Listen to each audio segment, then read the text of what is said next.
America, stocks, yeah.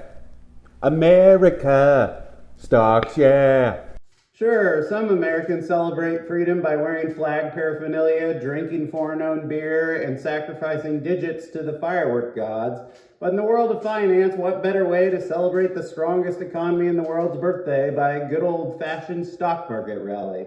Or at least that is what some investors think is what happens every year leading up to July 4th.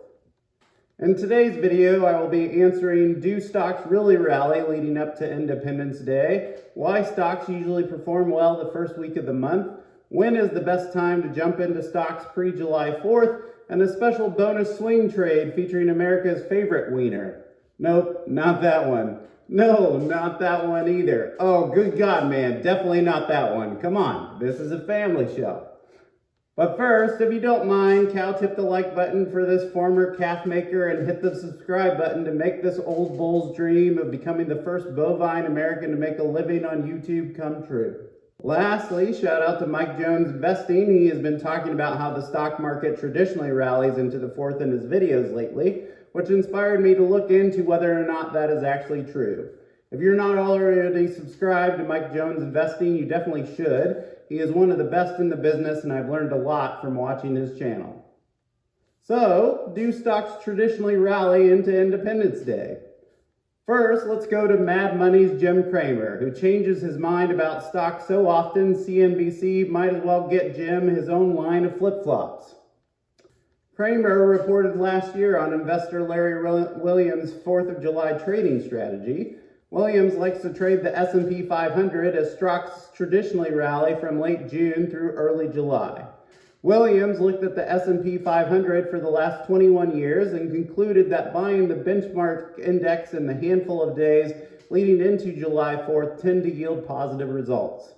Over the past 2 decades, roughly buying the S&P 500 2 days out-yielded returns 95% of the time, 3 days out 85%, 4 days out, 80%, 5 days out, 66%, and 6 days out, 57%.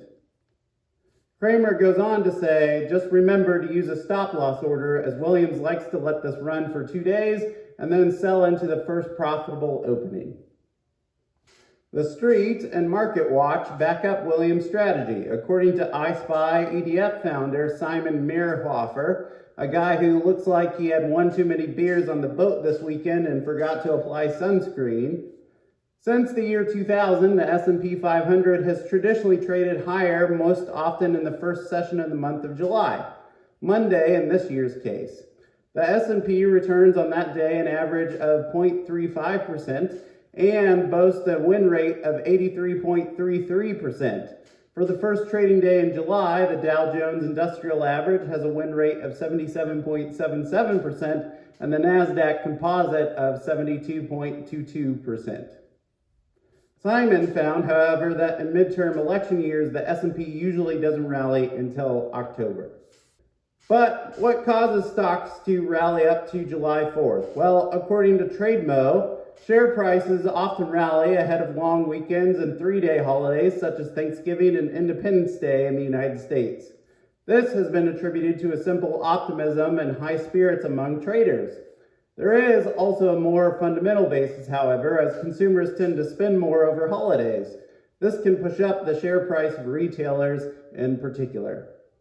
Not to mention, the 4th falls near the beginning of the month. According to the Nest, on the first day of the month, there is a large influx of money put into the stock market. Much of this money comes from payroll investments and similar plans. When there is an increase in the amount of stocks being purchased, prices are driven up. So stocks may rally around the 4th due to increased consumer spending and an influx of new cash in the market. Not to mention, it's America's birthday, baby! Let freedom ring and profit spring because we no longer live with a king? Finally, that brings us to the real reason why you are watching this video, the great sausage swing trade of freedom.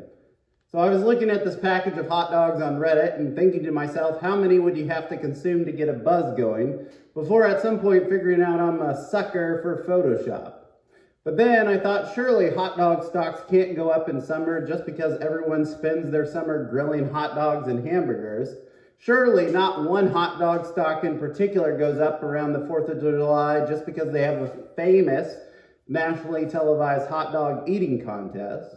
Surely that can't happen because it would just be too obvious. Well, obvious is Nathan Famous Hot Dogs, aka ticker symbol NATH middle name. After analyzing NATH stock chart over the last 10 years, I've found that in 7 of the last 10 years, the stock tends to run up in anticipation of the 4th. Here are the years where it ran up in anticipation. Here are the years it did not. Now, Nathan's Famous did recently report earnings on June 11th, where they announced a 35-cent dividend that recorded on June 21st. As you can see from this chart, the announcement is what led to this huge spike on the chart all the way to $78.50. I expect the stock to fall slightly as people unload their shares after earning the dividend. In fact, in 2020, it sold off for 5 market days before rebounding for the July 4th run. So if you think that it will do the same thing this year, the best day to buy would be June 28th. I can't tell you whether or not 2021 will be another bull run for Nathan's Famous heading into Independence Day, but I would give my left Joey Chestnut for it to be so. Lastly, I do need to tackle the elephant in the room. How can you possibly advocate investing in stock that profits from the slaughter of your relatives? And to that, I say, if you have ever attended a family barbecue of mine, you would totally understand. Finally, if you watched all the way through, thank you, and if you don't mind sharing this video with others who might also enjoy this content.